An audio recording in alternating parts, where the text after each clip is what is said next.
its 1.8 billion account holders who can transact, and over 30 million merchants, a million ATMs. The network is the foundation of which Visa's core business is built on.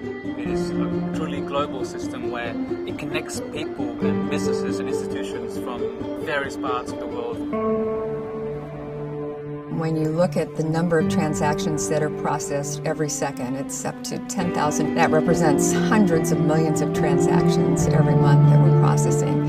And the number of people's lives that we're touching with those transactions is enormous. With that kind of volume, the speed is critical. The systems we build today are 50 to 100 times faster at the single processor level.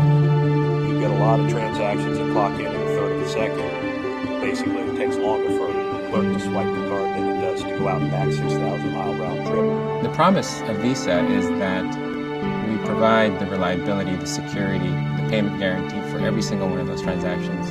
Behind that promise is the network.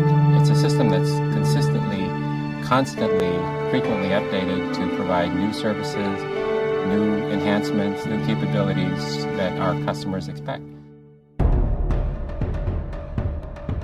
You could go around this building and ask anybody in here what the reliability and security of our network means. In security terms, it's pretty classic.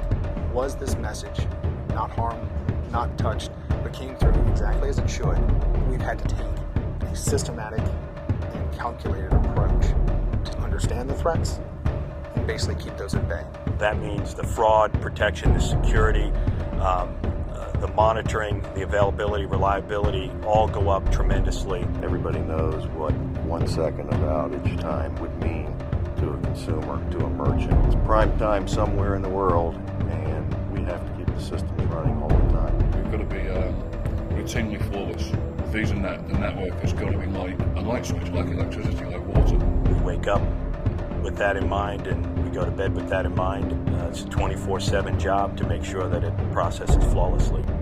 I look in awe at some of our network engineers who for 19 years during peak time have kept the network up without a single second of downtime. And it's so important when we're talking about money, right? About people's lives. You can look at it that lives are on the line with our payment infrastructure.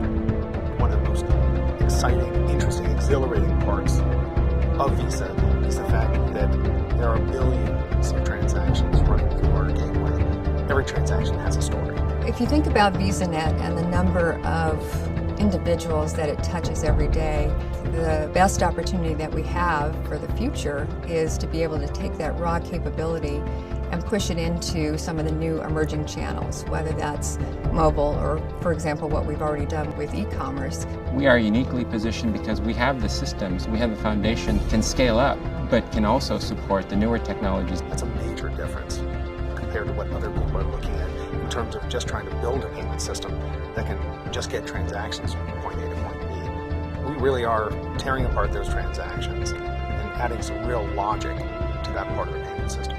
The value of that data in the network and the services is very, very difficult to replicate on the scale and the precision that VisaNet has. People are under the misconception they can just buy some equipment, plug it in, and away they go. That's not the way it happens. There's so much more that goes into making Visa beyond just equipment. It's not about the hardware, it's not about the cabling, it's not about the building. It's about the people, it's about the brains behind the entire setup. The people that we have working here at Visa bring years and years of experience.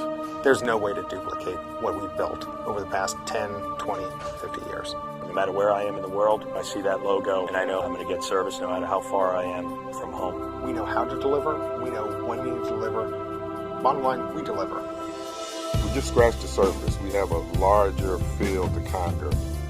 There are 1 billion people today who are not co-opted to the formal financial system. I think there's some great opportunities around banking the unbanked. I really believe we have the potential to bring financial services to a huge chunk of the world's population that today doesn't have the benefits of electronic payment. And if we can achieve a portion of that goal, then we will have done something good, not just for those consumers, but for economies at large.